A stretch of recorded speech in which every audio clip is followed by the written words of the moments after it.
আরেকবার good morning সবাইকে। Good morning from Bhairabkund. Actually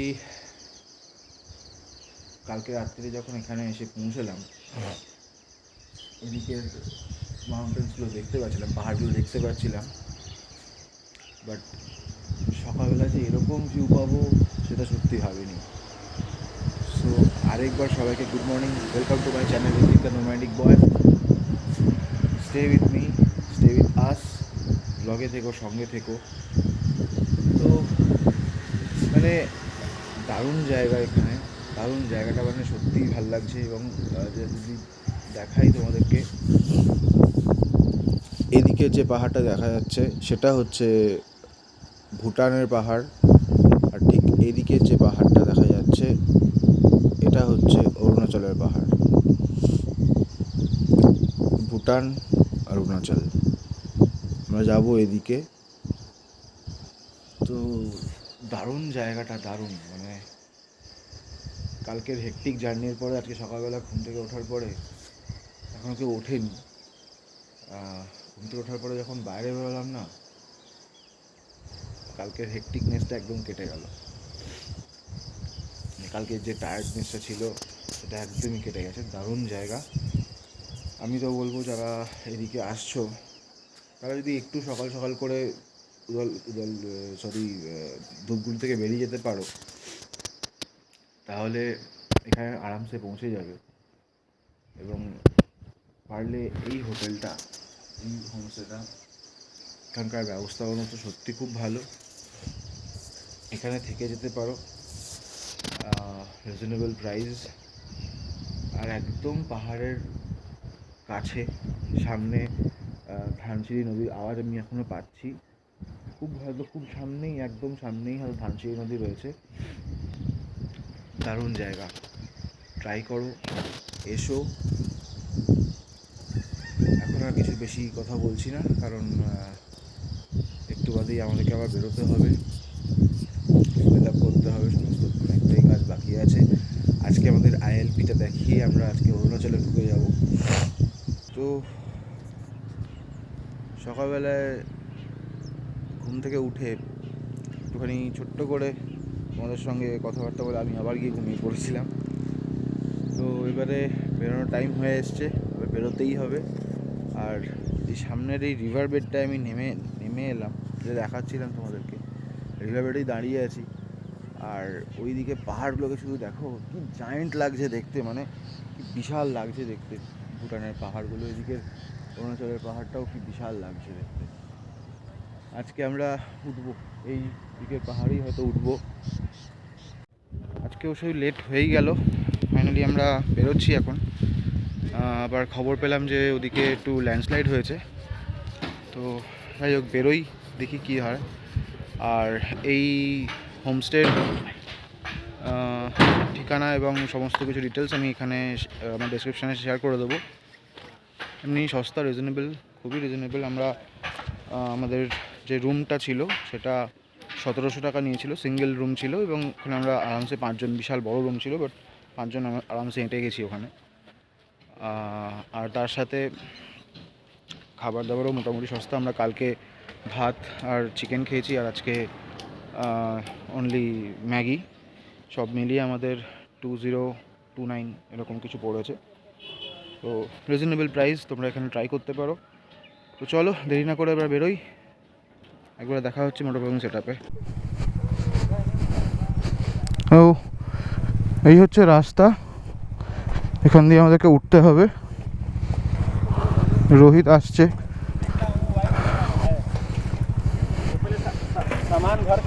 একজন একজন করে আসতে হবে, আমাদের কিছু করার নেই।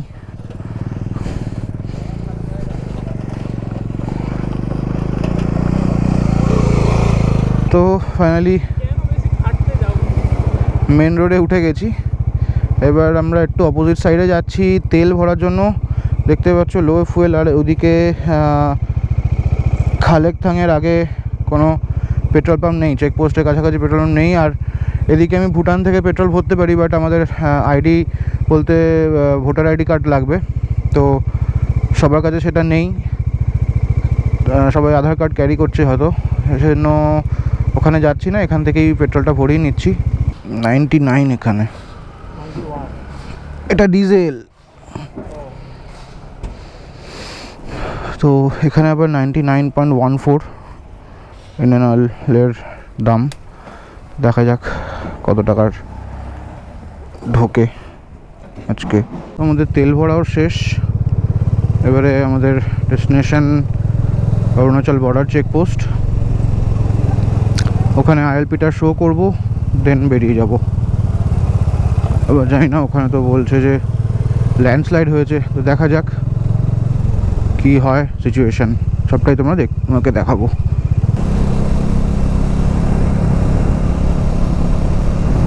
এদিকটায় ভুটান, আর আমরা যাব অরুণাচলের দিকে। ও রাস্তার কন্ডিশন দেখো, আর কি জায়েন্ট লাগছে পাহাড়গুলোকে। ওয়াও,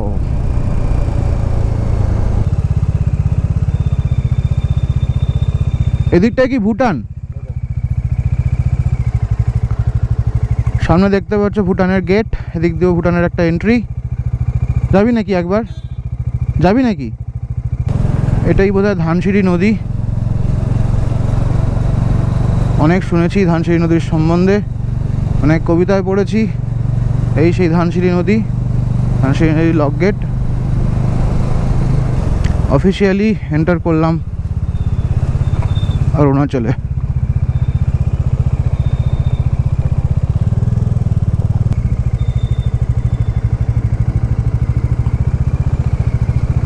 चेक पोस्ट यही है ना? चेक पोस्ट यही है सामने? চেক পোস্টটার সামনে। চলো দেখি কোথায়, সায়ককেও দেখতে পাচ্ছি না।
ফাইনালি আমাদের আইএলপি শো করে যাত্রা শুরু হলো। এখন জানি না, সামনে আবার বলছে তো যে ইয়ে হয়ে রয়েছে, ল্যান্ডস্লাইড হয়ে রয়েছে। এবং দেখতে পাচ্ছ এখানে এই পাহাড়টা একটু নরম পাহাড়।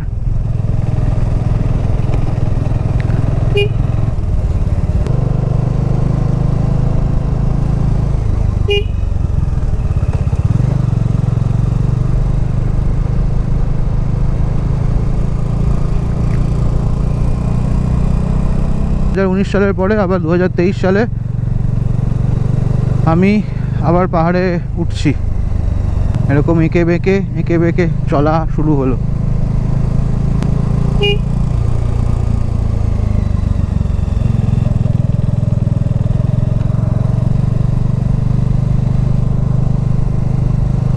ভৈরবকুণ্ড ব্রিজ এটা।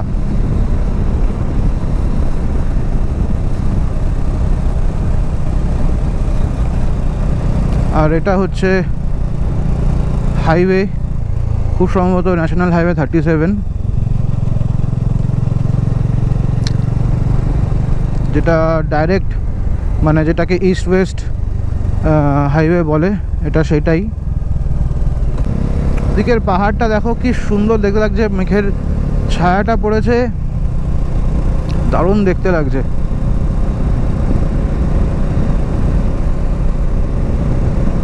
রাস্তাটা কি দারুণ দেখতে লাগছে। এইভাবে ঘুরে আমরা ওই দিকটাতে যাব, ওই যে রোহিত যাচ্ছে ওইখানে।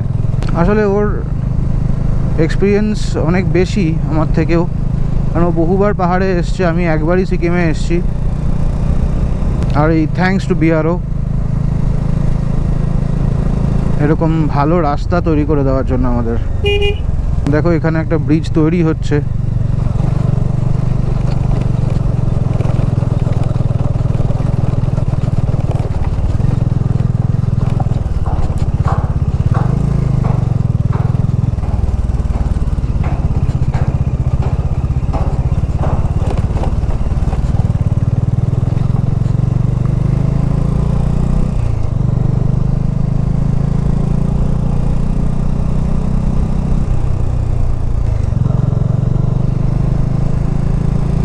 এখান থেকে তাড়াতাড়ি পালাই, একটা ল্যান্ডস্লাইড জোন, যখন তখন পড়তে পারে।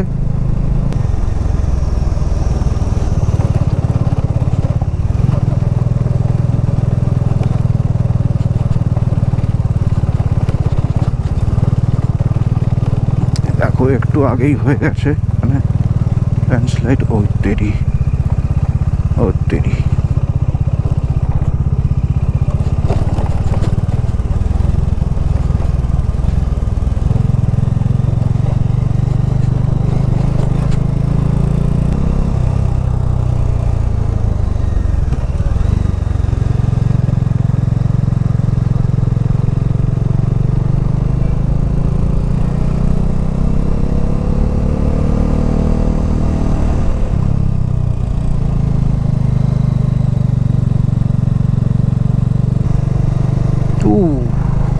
ওই ওপরটাতে উঠবো আমরা, এখান দিয়ে দেখা যাচ্ছে না, যে রাস্তাটা নিচে উঁকি মারছে, ওই নিচে দিয়ে আমরা উঠেছি।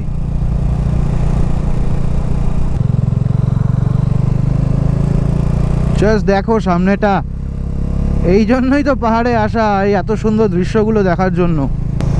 এখনও ঠান্ডা লাগাটা শুরু হয়নি, একটু ওপরে উঠলে হয়তো লাগতে শুরু করবে ঠান্ডা। আর তখন ওইখানে অতক্ষণ দাঁড়িয়েছিলাম বলে শরীরটাও একদম হিট হয়ে আছে, আর পুরো গা ফা পুরো ঘেমে আছে। আমরা একদম একদম পুরোপুরি পাহাড়ের একটা টপে চলে এসেছি প্রায় বলতে গেলে। আবার একটু বাদে নামবো, আবার একটা পাহাড়ে উঠবো, এইভাবেই চলতে থাকবে। বাপ রে বাপ, দেখো জাস্ট, ও মাই গড।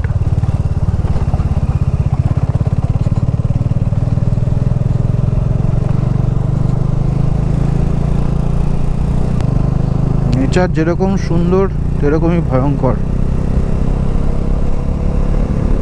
আকাশটা আজকে একদম ফাটাফাটি হয়ে আছে।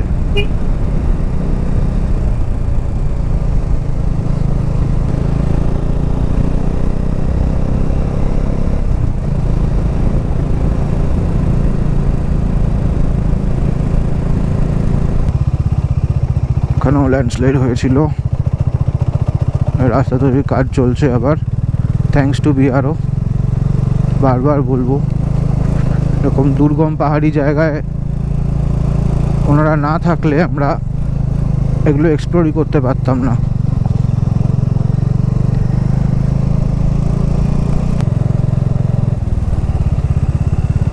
এখানে কাজ চালু আছে এখনো।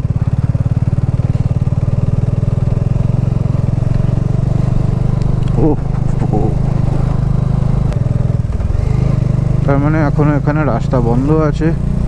দেখি সাইড দিয়ে কতটা যাওয়া যায়।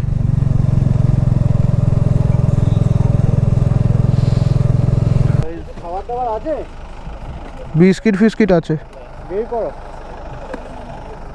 তো যেটা বলছিলাম যে নেচার যতটা সুন্দর ততটাই ভয়ঙ্কর।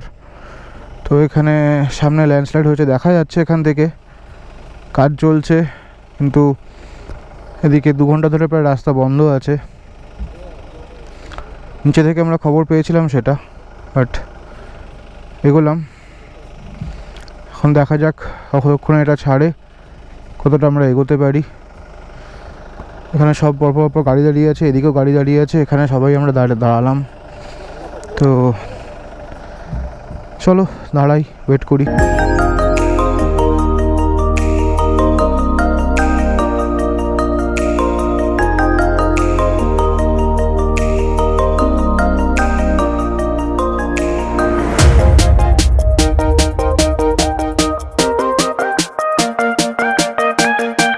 ওই ওপরটায় আমাদের উঠতে হবে।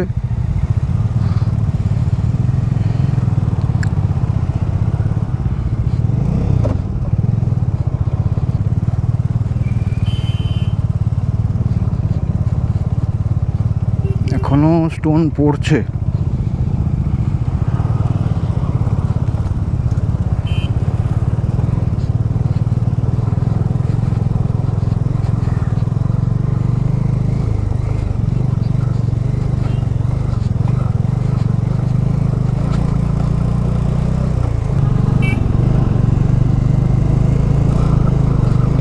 দেখো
ও দারুণ একটা এক্সপিরিয়েন্স হলো, মানে সিরিয়াসলি মানে অন্যরকম লাগছিল। আবার এখানে অফরোড, আজকে বহু জায়গায় আমার ল্যান্ডস্লাইড হয়েছে। বিশ্বাস করো মানে বুকের ভেতরটা কিরকমটা করছিল। যাকে চলো, জয় হনুমানজি কি, ওম নমঃ শিবায়।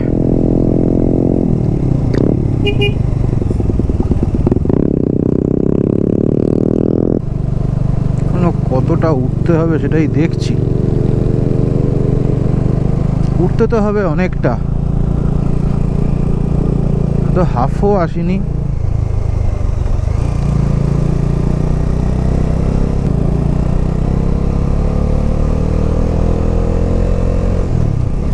আমি জানি না গোপ্রোতে কতটা ইনক্লাইনেশনটা কতটা সেটা বোঝা যাচ্ছে কিনা।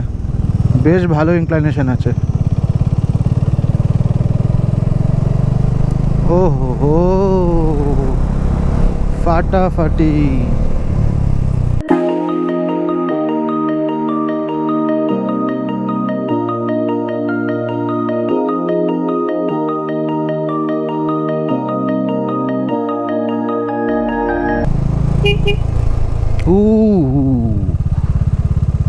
এটা কি?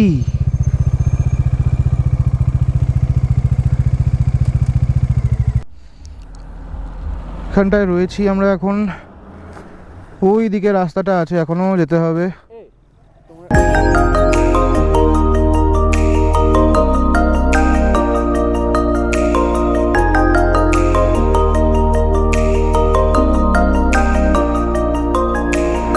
দিরাং তো যাওয়ার কথা আছে, বাট মনে হচ্ছে না আজকে দিরাং যেতে পারবো বলে। অলরেডি বেলা হয়ে গেছে। এবার দেখো আস্তে আস্তে লাইটও কমতে থাকবে। আর পাহাড়ে দিনে দিনে রাইড করাটাই বেটার। এখানটাতেও ল্যান্ডস্লাইড হয়েছিল, স্কিড করছে চাকা। আরে বাপরে, আরে বাপরে, আরে বাপরে।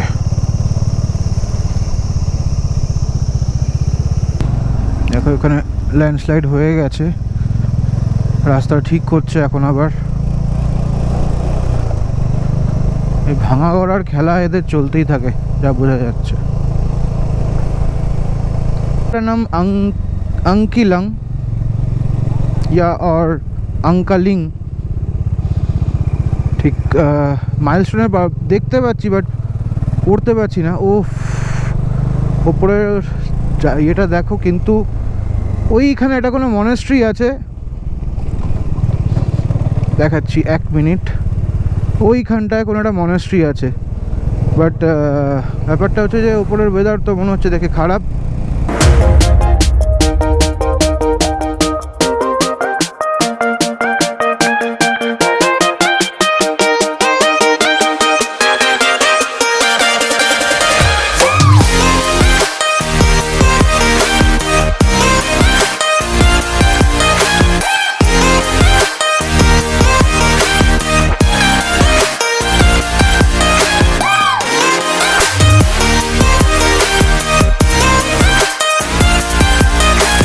সুন্দর ছোট্ট একটা গ্রাম, এটা হলো খুব সম্ভবত দেনজি এই গ্রামটার নাম, কারণ খানিকক্ষণ আগেই দেখলাম দেনজি 1 কিলোমিটার ছিল। Welcome to Khalekthang. তো আমরা তো খালেকথাংয়ে ঢুকবো না, আমরা চলে যাব দিরাংয়ের দিকে। এই রাস্তাটা চলে গেল দিরাংয়ের দিকে। প্রচণ্ড শার্প টানছিল, আর ঘুরেই ল্যান্ডস্কেপটা দেখো, ওফ।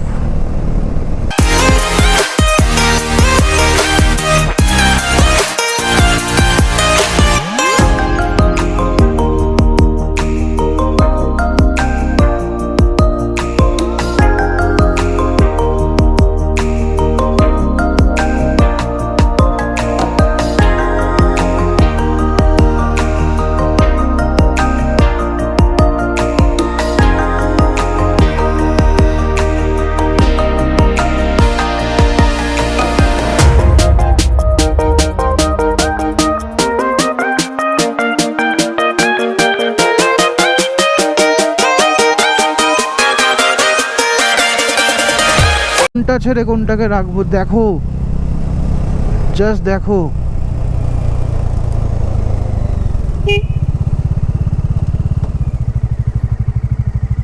ওয়াও, অসাধারণ, কিছু বলার নেই।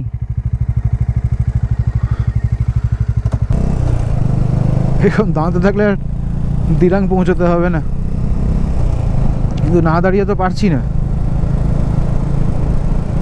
এদিকে রোদ্দুরটা নেই বলে বেশ ঠান্ডা লাগছে, কিছু লাগছে।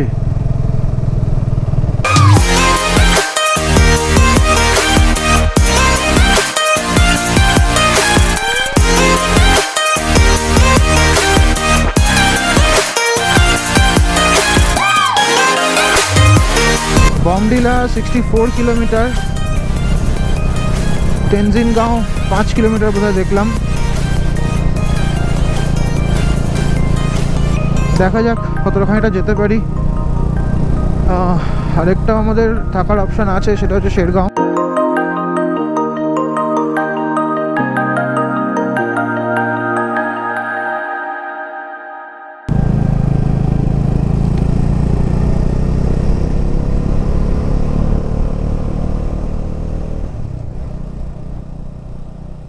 সিরিয়াসলি এরকম সিনিক বিউটি, প্রত্যেকটা বাঁকে বাঁকে নতুন নতুন সারপ্রাইজ, নতুন নতুন নেচারের ভিউ। একজন তো কান্নাকাটি করে ফেলছে।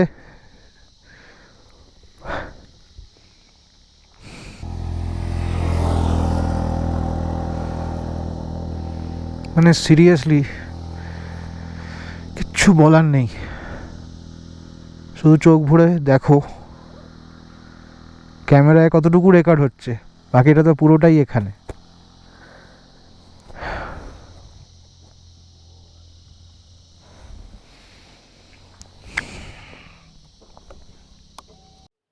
তো বেসিক্যালি আজকে আমরা আমাদের ডেস্টিনেশন যে ছিল দিরাং, তো আমরা দিরাং তো পৌঁছতে পারিনি, কারণ যেটা মেন প্রবলেম হচ্ছিল সবার এবং আমার নিজেরও, যে হঠাৎ করে ঠান্ডাটা প্রচণ্ড বেশি লাগতে শুরু করেছিল। দেখতে পাচ্ছ এখানে কীরমভাবে ঢুকে গেল যাকে। তো সেটার কারণেই আমরা আজকে শেরগাঁওতে থেকে গিয়েছি। কালকে অ্যাজ আর্লি অ্যাজ পসিবল এখান থেকে বেরোবো, চেষ্টা তো সেটাই করব যে বেরিয়ে আমরা কালকে দিরাং যাব, দিরাঙে কালকে স্টে করব, দেন ওখান থেকে আবার পরের দিনকে যেরকম আমাদের প্ল্যান ছিল দিরাং থেকে আমাদের তাওয়াং যাওয়া, তাওয়াং থেকে বুমলা, সেগুলো আমরা করব। আর রুমগুলো ডিসেন্ট, রুম নিয়ে আমার কোনো কথাই নেই, কারণ রুমগুলো যথেষ্ট ডিসেন্ট। একটাতে আমরা 2 জন আছি আর একটাতে 3 জন রয়েছে। রুমগুলো একবার জাস্ট দেখিয়ে দিচ্ছি তোমাদেরকে।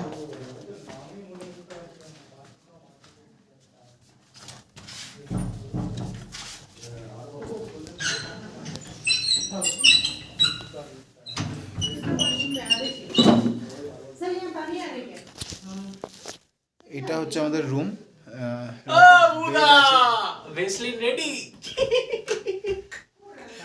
যা হয় মজা। তো এটাই আমাদের রুম, পাশে একটা রুম আছে, বাথরুমটা কমন, ঠিক আছে। একটা রাত্রের জন্য থাকা জাস্ট নো ইস্যু। রুমটা তো দেখিয়ে দিলাম, আর বাইরেটা কালকে তোমাদেরকে দেখাবো। এইদিকে একটা সামনে পাহাড় রয়েছে, তো যা শুনলাম যে এখান থেকেই সানরাইজটা হয়, তো সেটাও কালকে দেখতে পাবে তোমরা। তো সেটার জন্য একটু ওয়েট করতে হবে নেক্সট ব্লগের জন্য। তো চলো আজকের জন্য টাটা। Stay with my channel Hrithik the nomadic boy. আর প্লিজ ভিডিওটা ভালো লেগে থাকলে একটা লাইক, আর তোমাদের বন্ধুদের সঙ্গে শেয়ার করতে পারো, তোমাদের ফ্যামিলির সঙ্গে শেয়ার করতে পারো। চলো আজকের জন্য টাটা, bye, good night, take care, ব্লগে থেকো, সাথে থেকো, গুড নাইট।